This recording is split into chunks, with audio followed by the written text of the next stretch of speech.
রাজনৈতিক দলের নামের ক্ষেত্রে জনগণের পক্ষ থেকে অনেকগুলো পরামর্শ এসেছে। সেই পরামর্শগুলোর মধ্যে রয়েছে রাজনৈতিক দলের নাম হতে পারে জনতার দল। দলের প্রতীক নিয়ে মানুষের যে পরামর্শগুলো এসেছে সেখানে মানুষের প্রত্যাশা হচ্ছে নতুন রাজনৈতিক দল কোনো রাজনৈতিক সহিংসতা, দখলদারিত্ব এবং মাফিয়া যে কালচার বিদ্যমান রয়েছে বাংলাদেশে তার সঙ্গে একাত্ম হবে না এবং দখলদারিত্ব, সহিংসতা এবং মাফিয়া কালচারের বিরুদ্ধে গিয়ে, চাঁদাবাজির বিরুদ্ধে গিয়ে নতুন এক বাংলাদেশ নির্মাণ করবে। দলের নাম নিয়ে অনেকগুলো প্রস্তাবনা এসেছে। সেই প্রস্তাবনাগুলোর ক্ষেত্রে জুলাই বিপ্লবকে প্রাধান্য দিয়ে রাজনৈতিক দলের নাম গঠনের ব্যাপারে মানুষের প্রত্যাশা আমরা খেয়াল করেছি।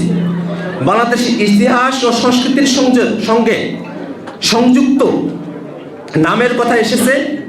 গণতন্ত্র, স্বাধীনতা ও ন্যায় বিচারের প্রতিফলন ঘটে এমন নামের প্রতি বেশি গুরুত্ব দিয়েছেন অংশগ্রহণকারীরা। আমরা অনেকগুলো নামের পরামর্শ পেয়েছি। আমরা আমাদের এই যে ডাটা 2 লক্ষের অধিক মানুষ আমাদের সঙ্গে যুক্ত হয়েছিলেন। আমরা অনলাইনে প্রাপ্ত যে ডাটাগুলো আছে 1.5 লক্ষ ডাটাকে আমরা এখন পর্যন্ত সামারাইজ করতে পেরেছি। সারা দেশ থেকে 50,000-এরও অধিক অফলাইন ডাটা আমাদের কাছে এসেছে। এখনও আমরা সেগুলো এন্ট্রি করছি। সেগুলো করার পরে আমরা পূর্ণাঙ্গ তথ্য আপনাদেরকে উপস্থাপন করতে পারবো।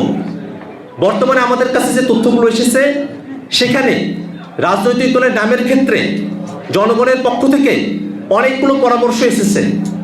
সেই পরামর্শগুলোর মধ্যে রয়েছে রাজনৈতিক দলের নাম হতে পারে জনতার দল, নতুন বাংলাদেশ পার্টি, বিপ্লবী দল, নাগরিক শক্তি, ছাত্র জনতা পার্টি, বাংলাদেশ বিপ্লবী পার্টি, রিপাবলিক পার্টি, জাতীয় শক্তি সহ প্রায় 30টির অধিক নাম বেশি বেশি ঘুরে ফিরে মানুষের কাছ থেকে আমাদের কাছে এসেছে।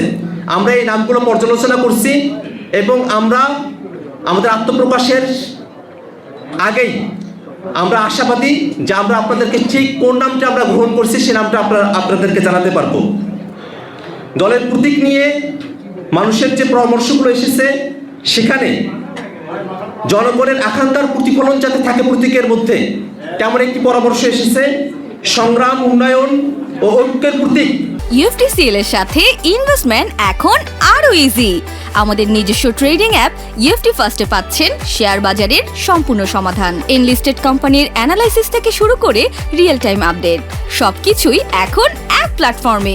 যেন আমাদের দলীয় প্রতীকে ফুটে ওঠে তেমন পরামর্শ মানুষ দিয়েছেন। যে প্রতীকের নামগুলো এসেছে, অনেকগুলো প্রতীকের নাম এসেছে, তার মধ্যে যেসব প্রতীকের নাম সব থেকে বেশি এসেছে আমরা সেই প্রতীকগুলোর নাম বলছি। জাতীয় প্রতীক যেগুলো আছে সেই প্রতীকগুলোর কথা সব থেকে বেশি এসেছে। উদীয়মান সূর্য, কলম, বই, গাছ, মুষ্টিবদ্ধ হাত সহ আর অসংখ্য পরামর্শ এসেছে।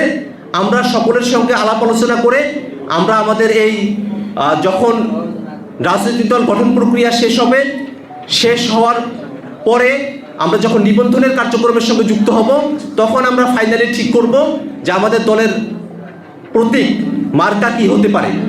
সম্মানিত সাংবাদিক বন্ধুগণ এবং উপস্থিত ছাত্র জনতা, বাংলাদেশের তারুণ্যের হাত ধরে জনগণের হয়ে, জনগণের পক্ষে, জনগণের সংশ্লিষ্টতা নিয়ে সংঘবদ্ধতার ভিত্তিতে যে নতুন রাজনৈতিক দলের আত্মপ্রকাশ হতে যাচ্ছে, সে নতুন রাজনৈতিক দলের কাছে আপনাদের যে প্রত্যাশাগুলো আছে সেগুলো আমাদেরকে জানাবেন। আমরা চেষ্টা করব তারুণ্যের হয়ে সেই প্রত্যাশাগুলোকে বাস্তবে রূপান্তরিত করতে যে ধরনের পদক্ষেপ, কর্মসূচি এবং কার্যক্রমের মধ্য দিয়ে আমাদেরকে যেতে হয় আমরা তার সর্বোচ্চটাই আপনাদের সামনে উপস্থাপন করবার চেষ্টা করব।